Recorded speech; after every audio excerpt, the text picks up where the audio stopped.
इस प्रसंग पे एक कथा है।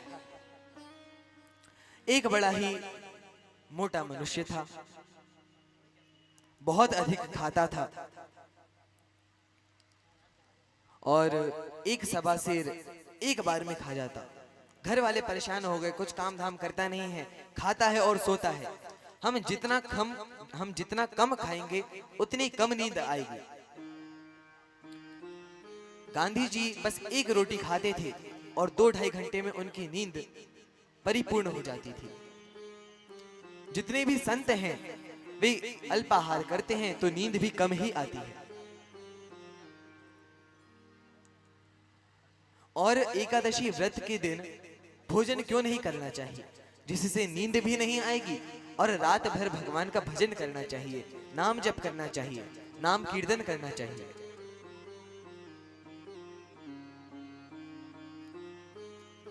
अब यह जो व्यक्ति था वह बहुत अधिक खाता। घर वालों ने सोचा कुछ काम धाम का है नहीं, निकाल दो इसे।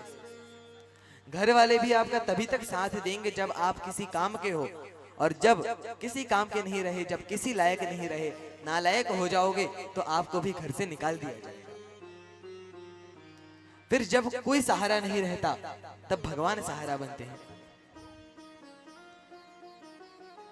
जब जानकी नाथ सहाय करें तब कौन बिगाड़ सके नर तेरो। जब जानकी नाथ सहाय करे तब कौन बिगाड़ करे नर तेरो। जानकी नाथ सहाय करे तब कौन बिगाड़ करे नर तेरो। जब जानकी नाथ सहाय करे तब कौन बिगाड़ करे नर तेरो। जब जानकी नाथ सहाय करे तब कौन बिगाड़ सके नर तेरो। जब जानकी नाथ सहाय करे तब कौन बिगाड़ करे नर तेरो।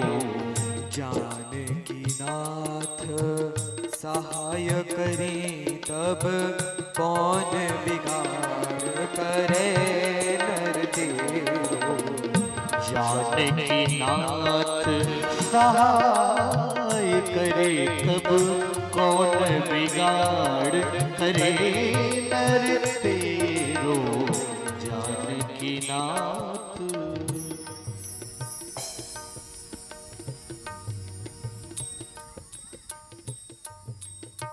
श्री विनोद विश्वकर्मा जी, अध्यक्ष विश्वकर्मा समाज समिति भोपाल मध्य प्रदेश। श्री हरीश शर्मा जी, उपाध्यक्ष। श्री बलराम विश्वकर्मा जी, जिला अध्यक्ष। श्री नवनीत विश्वकर्मा जी, सचिव। श्री दुर्गेश विश्वकर्मा जी।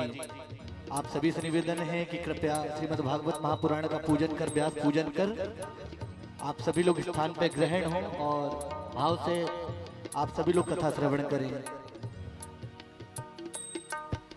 जब जानकी नाथ सहाय करे तब कौन बिगाड़ करे नर तेरो। जानकी नाथ सहाय करे तब कौन बिगाड़ करे नर तेरो। जानकी नाथ सहाय करे तब कौन बिगाड़ करे नर तेरो। जानकी नाथ।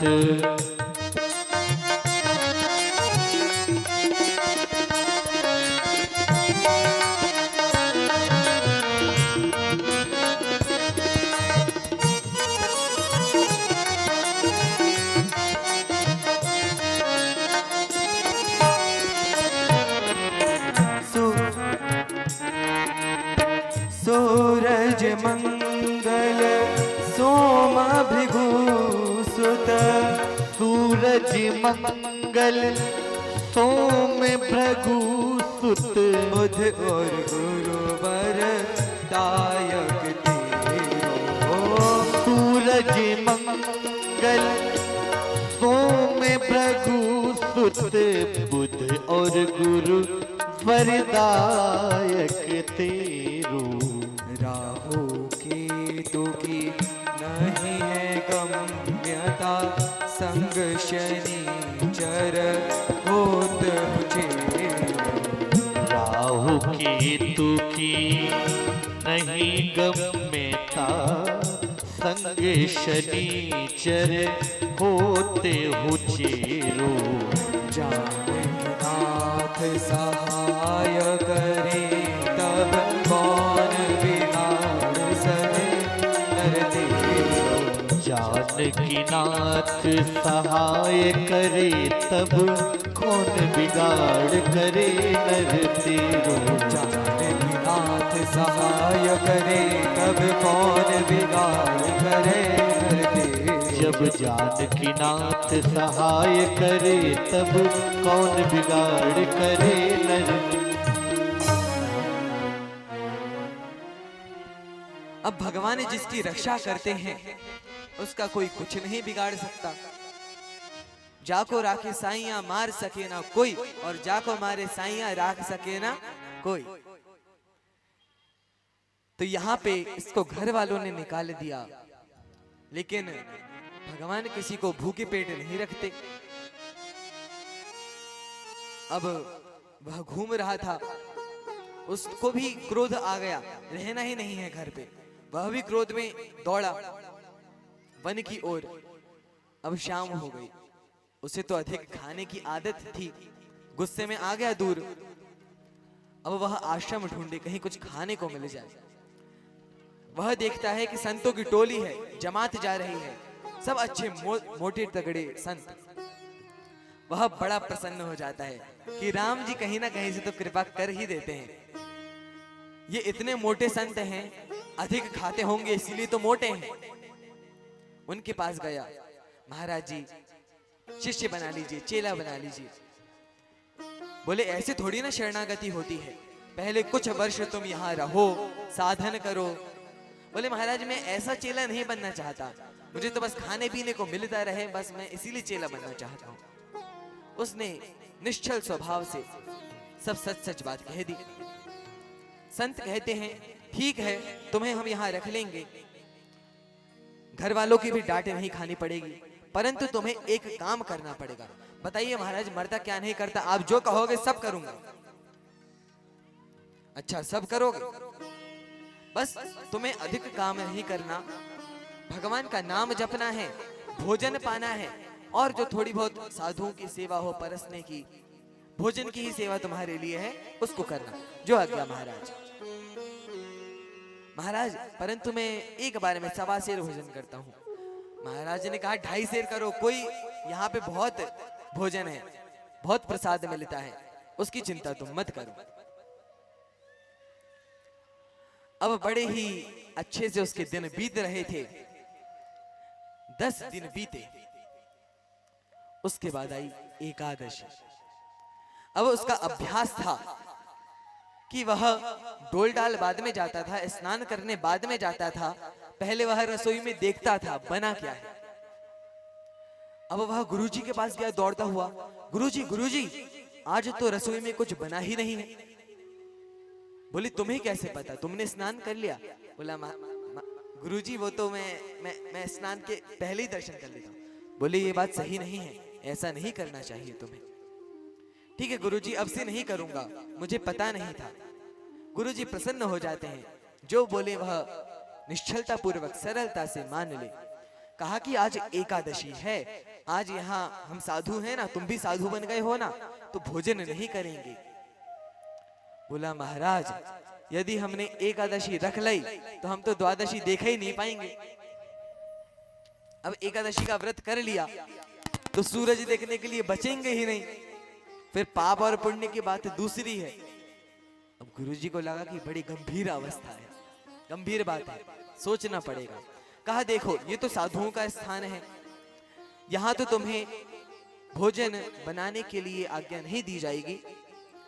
रसोई से अन्न उठाओ और आश्रम से 1 किलोमीटर दूर नीम के वृक्ष के नीचे वहां तुम बनाना, यमुना जी के तट पे, और वहीं पाना। जो आज्ञा गुरुजी। अब वह जाता है, वह भगवान को बुलाता है कि प्रभु आ जाइए। जब गुरुजी ने कहा कि जाओ वहां बनाना, तो एक और आज्ञा दी थी कि जब बनाओ उसके बाद भगवान को भोग अवश्य लगाना। भोग लगाना अर्थात भगवान आके खाएंगे। उसने सोचा कि भगवान सही में आएंगे और सही में खा के जैसे बाकी संत खाते हैं भगवान चले जाएंगे। अब वो बैठता है और कहता है भगवान जी आ जाओ, हमें अच्छे से बनाना नहीं आता, लेकिन कच्ची पक्की जैसी बनी है आप खा लो। अच्छा आप भी हमारे जैसे ही हो, आप सोच रहे होगे कि 56 भोग मिलेंगे मंदिर में। आप इस आशा में मत रहना, वहां तो आपको अन्न का एक कण खाने को नहीं मिलेगा। आपको नहीं पता होगा, हम बता देते हैं आज एकादशी है, आज 11 है। अब भगवान उसकी सरलता को देख रहे हैं। यदि आप सोच रहे हो कि आपको 56 भोग मिलेंगे, आपको 56 भोग नहीं मिलने वाले। यदि खाना है तो ये मेरी कच्ची पक्की जैसी रोटी है उसको खाइए और यमुना जी का पानी पीजिए। और वह पुकारने लगा, राजा राम आइए, प्रभु राम आइए, मेरे भोजन का भोग लगाइए। राजा राम आइए, प्रभु राम आइए, मेरे भोजन का भोग लगाइए। भगवान को बुलाता है, भगवान आए नहीं। फिर उसको याद आया गुरुजी ने भोग की विधि भी बताई थी। भोग की क्या विधि होती है? देखिए, यदि हम भगवान को कुछ चढ़ाए बिना ग्रहण कर रहे हैं, वह हम सीधी सीधी चोरी कर रहे हैं, वह किसी भी वस्तु की हो। और संत और भक्त भगवान को बिना चढ़ाए पानी भी नहीं पीते, इसीलिए भोग लगाना चाहिए। अब भोग की क्या विधि है गुरुजी ने बताई थी। श्री कृष्ण को भोग लगाए, प्रसाद तभी हम पाए। श्री कृष्ण को भोग लगाए, प्रसादी तब हम पाए। श्री कृष्ण को भोग लगाए, प्रसाद तभी हम पाए। श्री कृष्ण को भोग लगाए, प्रसादी तब हम पाए। श्री कृष्ण को भोग लगाए, प्रसाद तभी हम पाए। श्री कृष्ण को भोग लगाए, प्रसादी तब हम पाए। या फिर आपके इष्ट भी कहते हैं उस मोटे व्यक्ति से, यदि तुम्हें राम जी में यदि ज्यादा श्रद्धा है तो राम जी को बुलाना। श्री राम को भोग लगाए, प्रसाद तभी हम पाए। श्री राम को भोग लगाए, प्रसादी तब हम पाए। श्री राम को भोग लगाए, प्रसादी तब हम पाए।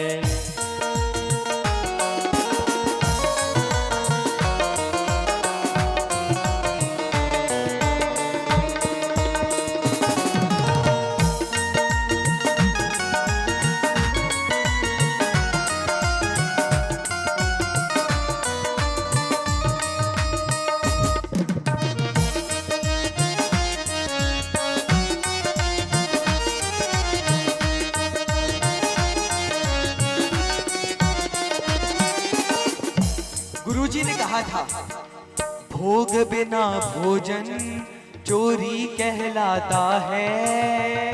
भोग बिना भोजन चोरी कहलाता है। और भोग लगा भोजन कृष्णा बन जाता है।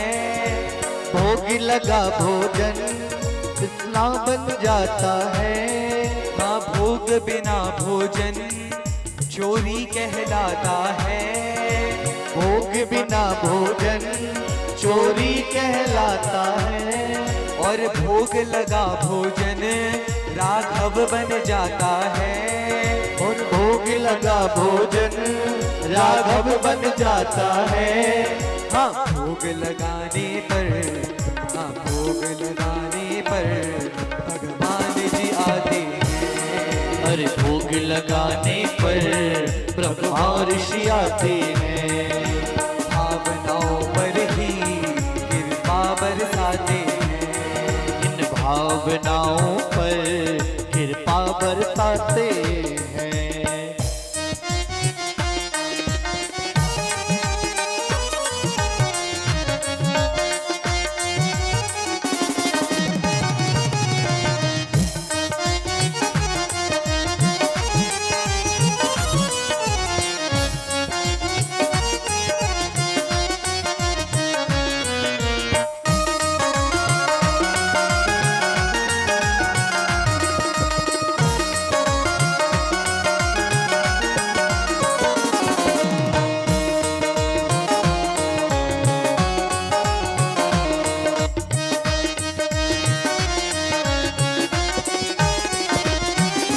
भोग में हो तुलसी घी दूध गाय माँ का।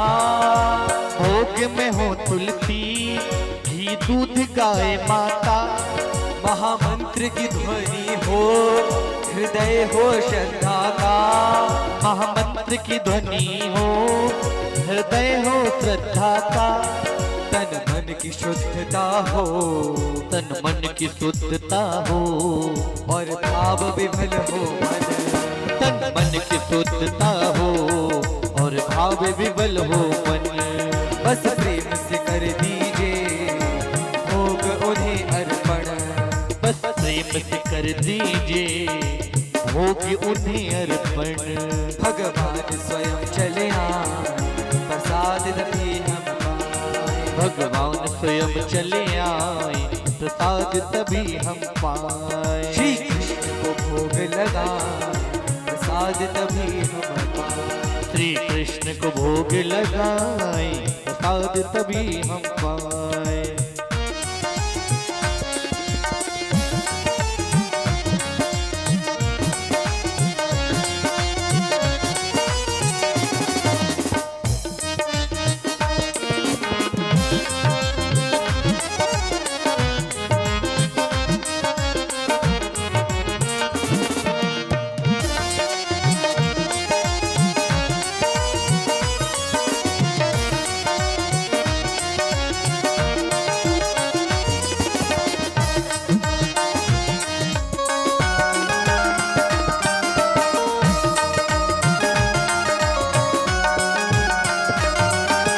बड़ा है अमृत से भोग लगा प्रसाद।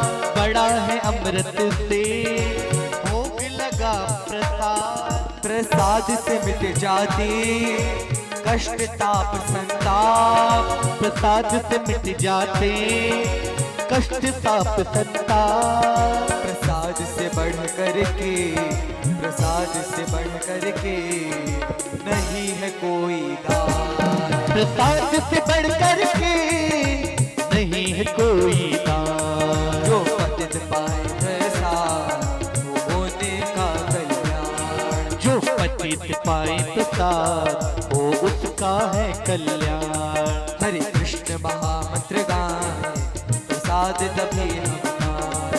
श्री कृष्ण को भोग लगाए प्रसाद तभी हम पाए। श्री कृष्ण को भोग लगाए प्रसाद तभी हम पाए। श्री कृष्ण को भोग लगाए प्रसाद तभी हम पाए। श्री कृष्ण को भोग लगाए प्रसाद तभी हम पाए। श्री कृष्ण को भोग लगाए प्रसाद तभी हम पाए। श्री राम जी को भोग लगाए प्रसाद तभी हम पाए। श्री राम जी को भोग लगाए प्रसाद तभी हम पाए। श्री कृष्ण को भोग लगाए प्रसाद तभी हम पाए। श्री कृष्ण को भोग लगाए प्रसाद तभी हम पाए। हरे कृष्णा कृष्णा कृष्णा हरे हरे, हरे राम राम राम हरे हरे। ये महामंत्र है, इसको 3 बार बोलकर भगवान को भोग लगाएं। उसमें तुलसी का पत्ता डालें और गाय के घी में भोजन बनाएं। क्योंकि जितने देवता हैं वो भी घी खाते हैं, तेल तो हम खाते हैं इसीलिए हमारा तेल निकलता है, लेकिन देवलोक में सभी घी खाते हैं। और भोग लगाते समय गरुड़ घंटी बजानी चाहिए। हमसे यदि कोई चूक हो गई हो या हम कुछ न बोल पाए हो तो गरुड़ देव उसको अपने पंखों से जो वेद ध्वनि प्रकट होती हैं उसके द्वारा परिपूर्ण कर दे। भगवान को भोग लगाएं। अच्छा, अब यह व्यक्ति कहता है हम समझ गए, आप सोच रहे होंगे हमने कुछ ऐसी वस्तुएं बनाई होंगी जो आपको भोग नहीं लगती। गुरुजी ने सब बता दिया था कि आप लहसुन प्याज भी नहीं खाते, मांसाहार भी नहीं खाते, क्योंकि लहसुन प्याज की उत्पत्ति कहां से हुई है? जो राहु केतु हैं, जब वह स्वर भानु थे, जब उनका गला नहीं कटा था, गला कटते से सर हो गया राहु और बाकी शरीर केतु। तो गले की जो हड्डी गिरी, जब भगवान ने सुदर्शन से उसका गला काटा, तब लहसुन की उत्पत्ति होती है और उसके रक्त के बूंद से प्याज की। इसीलिए शास्त्रों में सीधा सीधा मना है कि लहसुन और प्याज नहीं खाना चाहिए। मांसाहार के तुल्य है, मांसाहार के समान है। और कहीं कहीं यह भी वर्णन आता है कि जब इंद्र भगवान से युद्ध करता है, गाय ने इंद्र को वचन दिया था कि मैं बीच में आ जाऊंगी यदि कभी आप पे संकट होगा। यहाँ पे भगवान के सामने आ गए, भगवान ने अस्त्र शस्त्र नहीं चलाए। गरुड़ देव को क्रोध आ गया कि यह गाय, भगवान इससे एक तो इतना प्रेम करते हैं और ये भगवान के विरोधी को बचा रहे हैं, वे उसको चोंच मारते हैं। उससे गाय का जो रक्त गिरता है, गाय को चोट पहुंचती है, उससे जो गाय का रक्त गिरता है, वहां से भी शास्त्रों में प्याज की उत्पत्ति बताई है और हड्डी से लहसुन की। तो ये मांसाहार के तुल्य है, इसीलिए इन्हें नहीं खाना चाहिए। तो आप सोच रहे होंगे कि हमने लहसुन प्याज डाला है, कुछ नहीं, पूरा सात्विक भोजन है। अब तो आ जाओ। राजा राम आइए, प्रभु राम आइए, मेरे भोजन का भोग लगाइए। राजा राम आइए, मेरे राम आइए, मेरे भोजन का भोग लगाइए। प्रभु राम आइए, राजा राम आइए, मेरे भोजन का भोग लगाइए।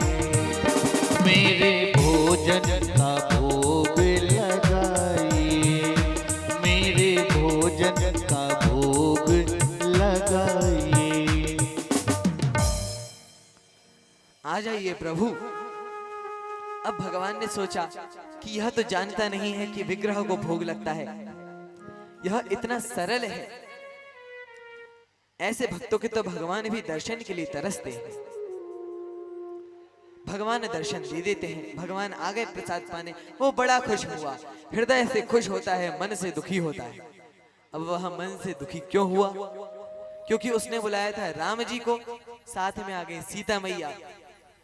अब उसने हृदय में तो खुश हो रहा है भगवान को देखकर, लेकिन मन से दुखी हो रहा है कि प्रभु हमने तो दो लोगों का ही भोजन बनाया था, एक आपका और एक हमारा, हमें क्या पता था कि हमारी मैया जी भी आ जाएंगी।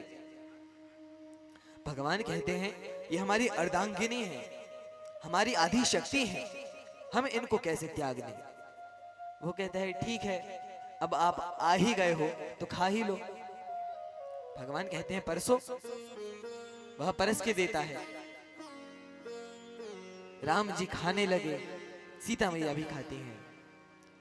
वह देखकर प्रसन्न होता है, लेकिन बेचारा भूखा रह गया। उसने सोचा कुछ तो बचाएंगे, लेकिन भगवान एक एक दाना चाट चाट के खा गए। कहा कि तुम तो बोल रहे थे कच्ची पक्की रोटी, तुमने तो बड़ा सुंदर प्रसाद बनाया। क्योंकि भगवान वस्तु को नहीं देखते, भावग्राही जनार्दन, भगवान तो भाव को देखते हैं।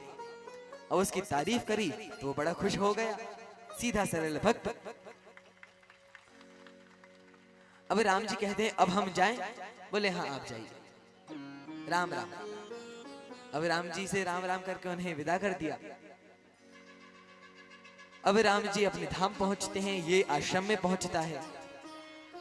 अब आश्रम में पहुंचा है, गुरुजी ने कहा भगवान को भोग लगाया था। हाँ भोग लगाया, कुछ पाया? गुरुजी से कहेंगे कुछ नहीं पाया तो बुरा लगेगा। हाँ पा लिया। अब 15 दिन बीते। उसके बाद सुबह उठ के उसने देखा कि आज भी रसोई नहीं बनी और दौड़ता हुआ गुरुजी के पास जाता है कि गुरुजी आज भी रसोई नहीं बनी। बोले आज भी एकादशी है। उसने कहा हम तो समझ बैठे थे कि एक आध 2-3 वर्ष में एक आध एकादशी आती होगी, हर 15 दिन में आती है। हाँ हर 15 दिन में आती है, एक कृष्ण पक्ष में एक शुक्ल पक्ष में। अरे गुरुजी ठीक है आज भी भोजन ले जाओ, लेकिन गुरुजी वहां 2 भगवान आते हैं इसीलिए थोड़ा ज्यादा दीजिए। गुरुजी ने सोचा भूखा रह गया होगा इसीलिए इस तरह से कह रहा है। अब वह गया। अब जब भगवान पहले जा रहे थे उसने कहा था प्रभु जल्दी आ जाना, तो बस यहाँ उसने 2-3 बार पुकारा। क्या पुकारा? ओ राजा राम आइए, सीता राम आइए, भोजन का भोग लगाइए। ओ राजा राम आइए, सीता राम आइए, मेरे भोजन का भोग लगाइए। ओ राजा राम आइए, सीता राम आइए, जल्दी राम आइए, मेरे भोजन का भोग लगाइए। ओ मेरे भोजन का भोग लगाइए, मेरे भोजन का भोग लगाइए। एक बार बुलाया भगवान प्रकट, लेकिन इस बार हृदय से और अधिक प्रसन्न हुआ और मन से और अधिक दुखी हुआ। क्यों? क्योंकि उसने बुलाया राजा राम सीता राम, साथ में आ गए लक्ष्मण जी महाराज। बोली श्री राम लखन सीता मैया की जय। लक्ष्मण जी भी आए। कहा ये कौन है, दिखने में तो सुंदर है। बोले ऐसे मत बोलो, ये हमारे भाई हैं। वैसे रंग रूप से लक्षणों से आपके भाई लगते तो नहीं हैं, सगे भाई हैं। हाँ सगे भाई हैं, ये वनवास में हमारे साथ रहे। तुमने लीला नहीं सुनी? बोले नहीं सुनी तो है, लेकिन लग नहीं रहे आपके भाई। अब लक्ष्मण जी कहें कि प्रभु आते से ही इतनी अच्छी अच्छी स्तुतियां हम अपने विषय में सुन रहे हैं, हमारा तो हृदय प्रसन्न हो गया स्वयं की इतनी तारीफ सुनकर। अब जो लक्ष्मण जी हैं, भगवान कहते हैं बैठो, अब आए हो तो। लक्ष्मण जी बैठे। अब वे परसते हैं और कहते हैं ये पक्का में आपके भाई है ना? भगवान कहते हैं भाई हैं, इनको भी परसो। बोले परसना पड़ेगा, मतलब आज भी आप हमारी एकादशी करा ही दोगे? भगवान कहते हैं अब तुम्हारी, अब जो हमारा जूठन बचेगी उसको खा लेना। वो प्रसन्न हो जाता है, परसता है। लेकिन भगवान कहते हैं भैया हमें बहुत भूख लगी है, पूरा खा जाए। कहता है आप खा ही रहे हो तो खा ही लो, अब हमें काहे को बार बार बता रहे हो? मन में और अधिक पीड़ा हो रही है हमारे। खाना है तो चुपचाप खाओ और जाओ अपने धाम। अब भगवान चले गए। अच्छा जब भगवान जा रहे थे उसने रोक कर कहा प्रभु अगली बार कितने आओगे अभी से बता दो तो हम उतनों का बंदोबस्त करके रखें। भगवान ने कहा चिंता मत करो हम आ जाएंगे। 15 दिन चैन से बीते, फिर एकादशी आई। अब बुलाता है राजा राम आइए, सीता राम आइए, लक्ष्मण राम आइए, मेरे भोजन का भोग लगाइए।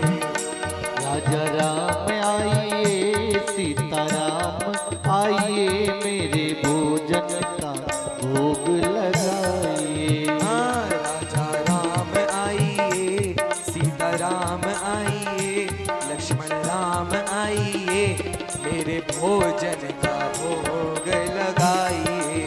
हाँ मेरे भोजन का भोग लगाइए, हाँ मेरे भोजन का भोग लगाइए। अब भगवान किसके साथ में प्रकट हुए? बोली श्री बजरंग बली की जय। हनुमान जी के साथ प्रकट हुए। अब अकेले हनुमान जी आते तो भी चल जाता, लेकिन कौन कौन आया? कपिपति रीछ ने साचर राजा, कपिपति रीछ निशाचर राजा, कपिपति रीछ निशाचर राजा, कपिपति रीछ निशाचर राजा, अंगदादि जे कीस समाजा, अंगदादि और ईस समाजा। अब यहाँ पे भगवान पूरे राम दरबार के साथ में आ गए। बोलिए राम दरबार की जय हो। अब वह कहे कि इंसानों की तो कहां चले, इनके साथ में तो पूरे बंदर तक आ गए, और बंदर आते तो भी चल जाता। निशाचर राजा विभीषण जी को भी लेके आए हैं, राक्षसों को भी नहीं छोड़ा। प्रभु अब तो आप खा ही लो। लेकिन यह भी ऐसा चतुर है, इसने भगवान को बुला तो लिया, लेकिन इसने कहा हमें पागल समझ के रखा है, हमने कुछ बनाया ही नहीं। अब भगवान कहते फिर खाएंगे क्या? बोले देखो हमें तो कुछ मिलना नहीं है, जब मिलना नहीं है तो हम बनाए क्यों, खुद ही बनाओ और खुद ही पाओ। यहाँ भरत जी रसोई बना रहे हैं और सीता मैया, भरत जी रसोई बना रहे हैं, सीता मैया सब्जी काट रही हैं, लक्ष्मण जी लकड़ी लेकर के आए हैं। अब यहाँ पे भगवान ने बनाया और पाने लगे। उसने सोचा आज कुछ थोड़ा बहुत मिल जाएगा, इतने सारे लोग कुछ ना कुछ तो बचाएंगे। लेकिन कुछ बचता उसको किन्ने ने नहीं बचने दिया। शुक शनकादि भगत मुनि नारद, शुक शनकादि भगत मुनि नारद, जे मुनि बर विज्ञान विशारद, जे मुनि बर विज्ञान विशारद, जे मुनि बर विज्ञान विशारद, ये मुनिवर निर्विख्यात विशारद। जैसे ही सारे ऋषि प्रकट हुए, वाह आज तो माता सीता के दर्शन हो गए, आज आप प्रकट रूप में सब्जी काट रही हैं, आपका प्रसाद हमें भी मिलना चाहिए, हमें भी मिलना चाहिए। अब ये सोचता है कि जो कुछ थोड़ा बहुत मिलता अब ये साधु महात्मा नहीं मिलने देंगे। वैसे तो कुछ थोड़ा बहुत 2-4 दाने सबके मिला के 5-6 कौर तो बनते। अब ये साधु आ गए, एक दाना हमें भी, एक दाना हमें भी। मैया सीता जी की स्तुति कर रहे हैं, हे जनक सुता जग जननी जानकी, अतिशय प्रिय करुणा निधान की, ताके जुगपत कमल मनावो, जा सुकृपा निर्मल मति पावो। सीता जी की स्तुति कर रहे हैं, सीता जी खुश होकर देती जा रही हैं। अब यदि कुछ बचता तो ये साधु महात्मा नहीं बचने देंगे। अब देखो जब मिलना नहीं है तो देखना भी नहीं चाहिए। वो आंख मूंद कर बैठ गया और सांस रोक के बैठा है कि सुगंध आएगी तो हमारा मन बिगड़ेगा। अब भगवान ने यहाँ प्रसाद प्राप्त किया। अब इस बार लीला में गुरु जी पीछे से खड़े थे। पीछे क्यों खड़े थे? उन्होंने सोचा कि ये हर बार एक एक भगवान को बढ़ाता जाता है, जरूर ये इस अन्न को ले जाकर बाजार में बेचता होगा, इसीलिए इतना भोजन ले जाता है। कहीं भगवान साक्षात प्रकट होते हैं? भगवान को तो मन से भोग लगाया जाता है। तब वे पीछे खड़े हो जाते हैं। वे देखते हैं कि वह एक वृक्ष के नीचे बैठा है और पेड़ से बातें करने टिका है। वे सामने आते हैं और कहते हैं कि भैया तुम इतनी देर से किससे बात कर रहे हो? बोले ये इतने सारे भगवान बैठे हैं, ये हनुमान जी, ये अंगद जी, ये सुग्रीव बैठे हैं, ये विभीषण बैठे हैं, आपको कोई नहीं दिख रहा? राम लक्ष्मण सीता जी हनुमान जी कोई नहीं दिख रहा? बोले हमें तो कोई भी नहीं दिख रहा, इतने सारे लोग हैं कोई नहीं दिख रहा, इतना सब खा गए कुछ नहीं दिख रहा, हमें तो कुछ नहीं दिख रहा।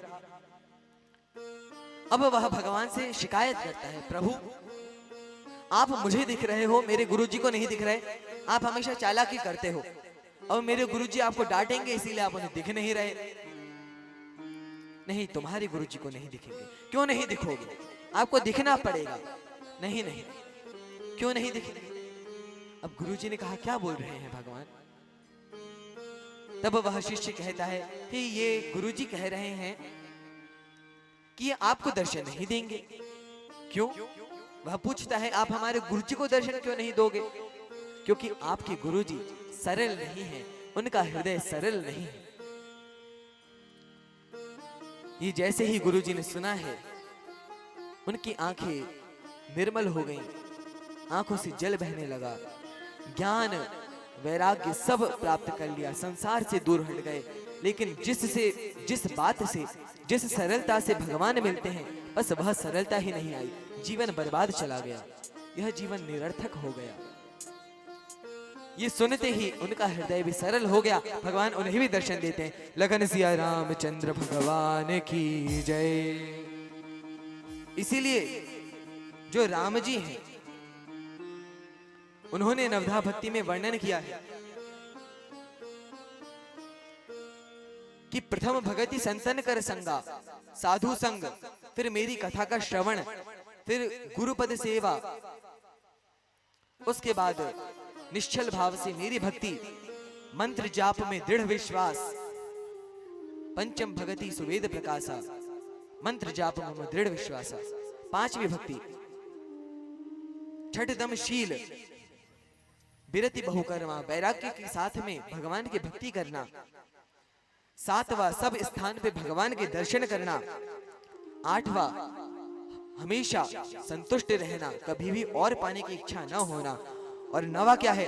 नवम सरल सब सन छल हीना, नवम सरल, नवम सरल, नवम सरल सब सन छल हीना, मम भरोसा हिया हर्ष दीना, मम भरोसा हिया हर्ष दीना।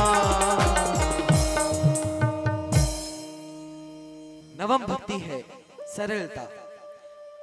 यहाँ पे अब हम कथा में लौट के आ जाते हैं। कथा क्रम बहुत अधिक बचा है और समय कम बचा है।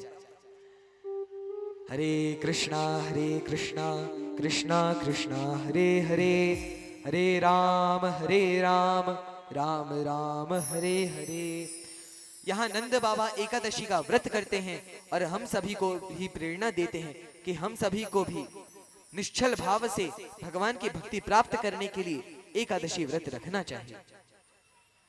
अगले दिन वे ब्रह्म मुहूर्त में उठे